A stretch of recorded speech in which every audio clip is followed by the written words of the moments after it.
when you don't have good lighting in your house, so you have to record videos outside, but that means that you have to brave the elements. So the AMD umbrella comes back. Hello everybody, you know my name by now. Let's just jump right into the tech news. I'm wearing a mask because wear your damn mask. This whole video is also a PSA to wear your damn mask. Wear your mask. But anyway, let's jump right into the tech news. Absolutely nobody's surprised. The RTX 3070 launched today and they're gone. Literally gone.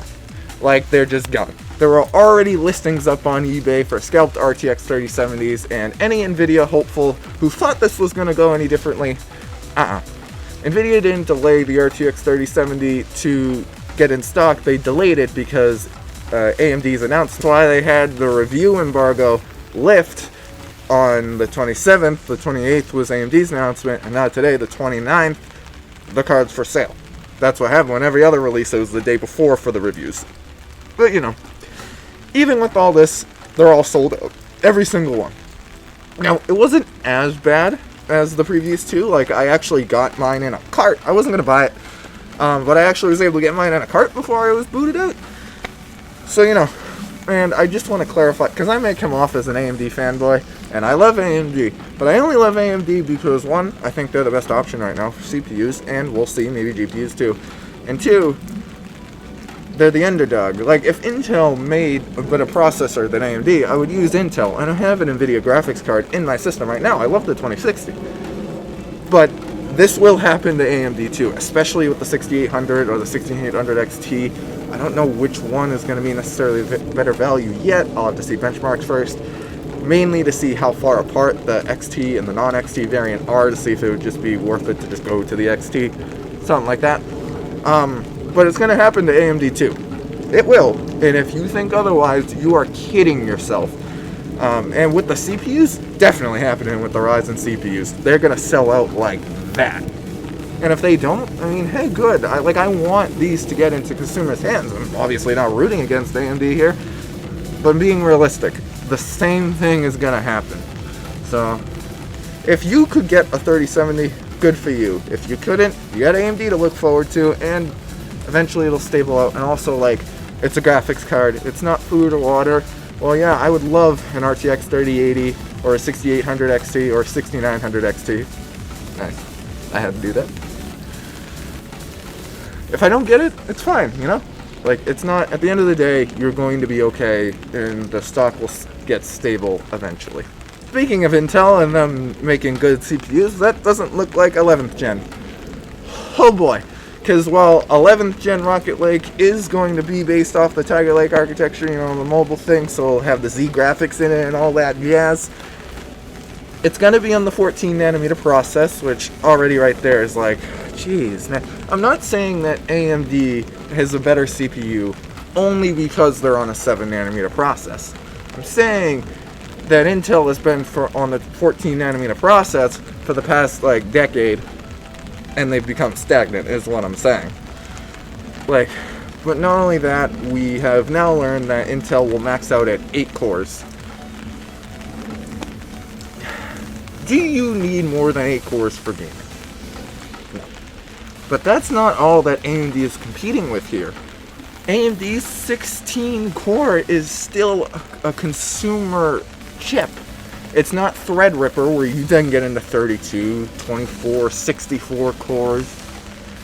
It's still a computer chip, and it's still a great chip for video editing. If we're going off last year's 3950X, I'm sure the 5950X will be awesome for video editing as well.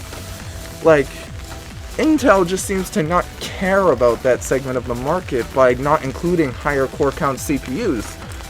And I just don't get it. Like, they can't hold on to the gaming crown anymore. At best, they will just barely take it back from AMD. And at worst, they'll not only miss this year's Christmas season, but next year's as well. And AMD will be innovating. I'm rooting for Intel. I want Intel to come out with a good product, but I'm not going to buy it if they're still going to be stagnant. Like, you would have thought that, especially with Ryzen 3, or especially with Zen 2, I should say, they would have been like, oh, AMD's catching up, let's get our shit together. You know, we'll do 10th gen, we'll see them launch Zen 4, but then we'll whack them with 11th gen. but it just seems like more of the same. What do we get? We're probably going to get the same chip with a little bit higher boost clock and little better binning, and that's it. And I'm not excited for it. Whereas with AMD, we're getting 19% better, instructions per clock. We're getting uplifts and everything. We're getting a lot better. We're setting records in single score performance. And God, I have Intel chips. The thing I use to record this audio on right now has a Core i7 mobile processor in it, 9th gen. I want to see Intel succeed, but they're just not doing it. And in more news, the Pixel 4a 5G just launched today, and honestly, as much as I rag on Pixel, I wouldn't grab the 5G because I'm going to go off on a tangent. 5G is a scam. It is. Is it faster than 4G? Just the regular 5G? Yes. And that's cool. But the 5G that everyone knows, the millimeter wave, that has gigabyte download speeds, that's not available yet, and it's not stable. You breathe at it the wrong way and the connection gets interrupted. You think you have inconsistent connection now? 5G millimeter wave is awful consistently. Regular 5G is fine, but 5G millimeter wave, holy shit. You have to be standing right in front of the tower with your phone at a certain angle, praying to the Egyptian gods in order to get a signal. It's ridiculous. So don't get the 4A 5G. But if you want to spring for the 4A, totally support that. It has a great design, full screen display besides the cutout, and it's a Pixel phone, so you get stock Android and stuff. And rounding out today's tech news, we have Cyberpunk 2077, which has been delayed to December 10th. This apparently is not because of the final game on PC not being ready yet, but because they need to test it on all the platforms it's coming out, make sure it's optimized for each one, because you gotta remember, this is coming out on PC, Xbox One, the Series. I don't know if they're gonna have a separate version for the Xbox One X, not the Series X, get to that later, but let's just say they do. So PC, Xbox One X, Xbox Series X, PS4, PS5, I don't know, maybe I'm missing some platforms in there, but that is a lot to get down. Make sure everything's optimized. It's been delayed till December 10th. Hopefully it's the last delay. And am I disappointed? Yeah, I pre-ordered this game because it looks fantastic and I want it. But you know what? I would rather a polished, delayed game than a rushed, buggy, inconsistent game. Bethesda.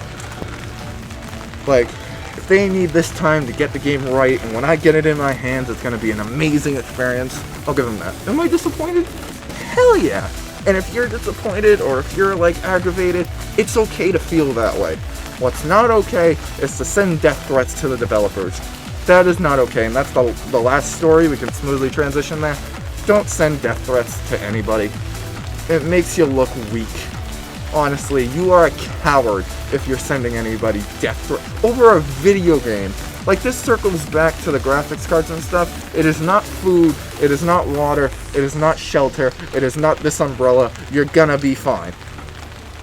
All joking aside, you're gonna be fine. It's gonna come out December 10th, and you're gonna get to play it. You're gonna be okay. It's okay. If you're disappointed, fine. I am too. It's okay to be disappointed. But don't send death threats to the developers. What are you thinking? They're the ones trying to bring you this awesome game, and you're sending death threats to them? You're a coward, and you're a loser if you're doing that. Just interrupting this video to give you a message from our sponsor, My Gaming Channel. If you like gaming content, memes, and the like, please check out Modder_MP4. Link will be in the description. Thank you very much. That's going to be it for today's tech news. Thank you everybody so much for watching. I hope you enjoyed. If you did, like, comment, and subscribe. Check out our sponsor in the description down below. And down in the description will be links in case you want to check anything I said. It'll be all down there. Hopefully it's not raining on Saturday when I do this again. But thank you everybody so much for watching. Wear your masks, and I will see you in the next video. Peace. Okay. We are raining, oh my goodness, 12 minutes, we got a good amount of tech news today. Okay, look at me, wear your mask.